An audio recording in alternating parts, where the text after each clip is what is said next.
Դեռևս հնագույն ժամանակներից մարդկությանը հայտնի է եղել, որ բանջարեղեններից բազուկը շատ օգտակար է։ Ժամանակակից գիտնականները ոչ միայն հաստատել են իրենց նախորդների դիտարկումները, այլև ապացուցել, որ բազուկը եզակի, անփոխարինելի բանջարեղեն է մարդու սննդակարգում։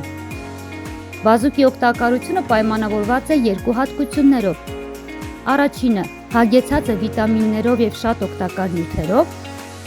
եւ երկրորդը անգամ եփած վիճակում չի կորցնում իր օգտակար հատկությունները։ Բազուկը հարուստ է օգտակար միկրոտարերով, վիտամիններով, միներալներով, օրգանական թթուներով։ B խմբի վիտամիններն անփոխարինելի են սիրտ-անոթային հիվանդությունների եւ նյարդային համակարգի խնդիրների դեպքում։ Բազուկը պարունակում է երկաթ, յոդ, ցինկ, կալիում, մագնեզիում, մանգան, ֆտոր, ֆոսֆոր, պղինձ։ Բետայինի շնորհիվ բազուկը համարվում է հիպերտոնիայի, ճարպակալման դեմ պայքարի միջոց, բարելավում է լյարդի աշխատանքը։ Բազուկի պարբերական օգտագործումը լրացնում է օրգանիզմում երկաթի պակասը, նվազեցնում սակավարյունության առաջացման հավանականությունը։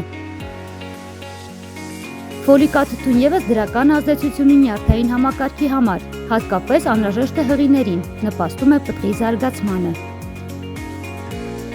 Ցածր կալորիականությունը թույլ է տալիս, որ բազուկը ներառել դիետիկ սննդակարգում, այն նաև օգտակար է փորկապության դեպքում։ Կարևոր է հիշել, որ եփած բազուկի գլիկեմիկ ինդեքսը 2 անգամ բարձր է հումի համեմատությամբ։